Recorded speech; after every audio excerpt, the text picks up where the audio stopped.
En Azcapotzalco, unos abuelitos fueron asesinados a puñaladas por su nieto de 20 años. Dos adultos mayores, un cuchillo y un nieto de 20 años con sangre en el rostro que sonreía cuando las patrullas lo esposaron. Esto no fue un crimen de barrio, fue la ejecución de una familia entera por sus propias manos dentro de su propia cocina, en una colonia de la Ciudad de México, donde la gente vende fruta para sobrevivir y donde nadie esperaba que el horror llegara de adentro hacia afuera. La abuela tenía 74 años, su hermano 80.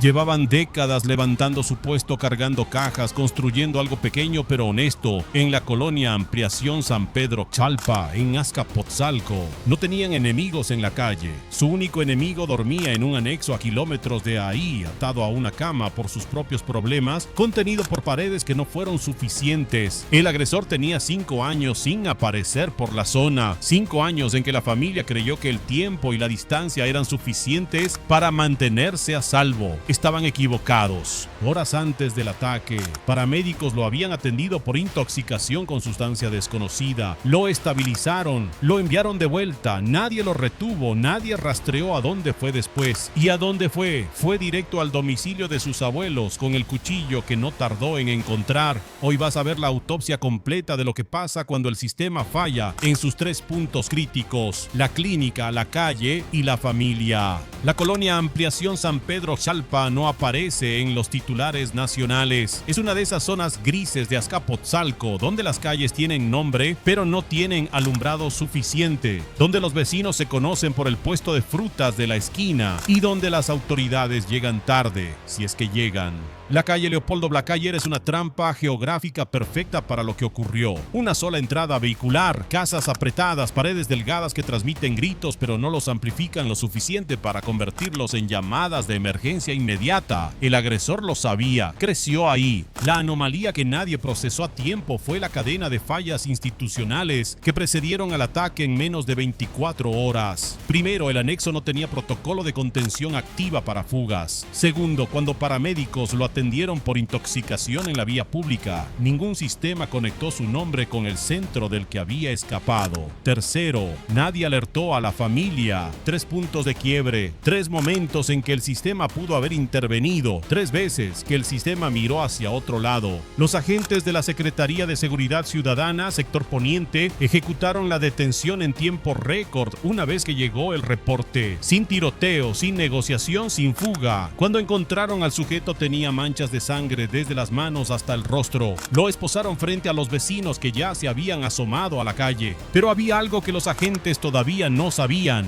Dentro de la vivienda, una tercera víctima agonizaba. La llamada de emergencia no la hizo un vecino, la hizo la madre del agresor. Salió corriendo a la calle con las manos llenas de sangre, la suya propia, gritando hacia cualquier persona que pudiera escucharla. Su hijo la había atacado también. No fue un crimen selectivo contra los abuelos, fue una masacre dentro de un domicilio de 40 metros cuadrados donde no había espacio para escapar ni para esconderse. Los elementos de la Secretaría de Seguridad Ciudadana llegaron al domicilio de la calle Leopoldo Blacayer y encontraron una escena que los peritos tardarían horas en procesar. La abuela de 74 años estaba en la sala, heridas en tórax, abdomen y cuello, sin signos vitales. Su hermano de 80 años fue el segundo objetivo, intentó interponerse, lo apuñalaron múltiples veces en los mismos puntos críticos, cayó en el pasillo entre la sala y la cocina, tampoco sobrevivió. La madre fue trasladada de emergencia con pronóstico reservado. Ella es la única que puede narrar desde adentro lo que ocurrió en esos minutos, la única testigo directa de cómo entró, cómo habló, cómo atacó. El agresor no huyó. Cuando los agentes lo localizaron, seguía en las inmediaciones del domicilio, sin arma visible, con la ropa empapada, con una expresión que los vecinos que lo vieron describieron después con una sola palabra: tranquilo.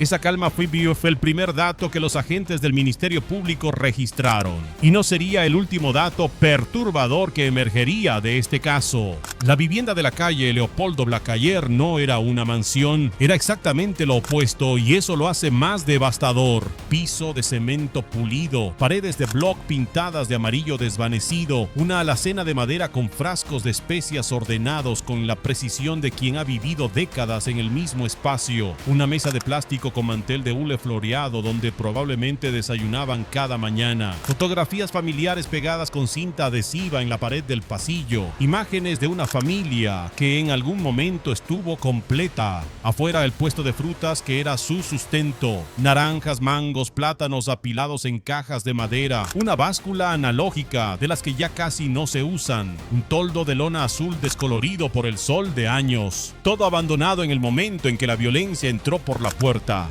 Los peritos de la Fiscalía General de Justicia de la Ciudad de México catalogaron meticulosamente la escena, un arma punzocortante recuperada en el interior, múltiples evidencias de desplazamiento entre habitaciones, lo que confirma que el ataque no ocurrió en un solo punto, sino que se movió por el domicilio completo. Rastros hemáticos en sala, pasillo y cocina, 3 víctimas en 3 espacios distintos. Los teléfonos celulares incautados al agresor fueron enviados a análisis forense digital. En ellos, los investigadores esperaban encontrar comunicaciones de las horas previas al ataque, llamadas realizadas desde el anexo antes de escapar, mensajes que pudieran reconstruir la línea de tiempo exacta. Lo que encontraron en esos teléfonos cambiaría la dirección de la investigación. En una repisa de la sala, entre los santos de yeso y una veladora casi consumida, los peritos encontraron algo que nadie inventarió en los reportes oficiales, pero que los agentes presentes no olvidarán.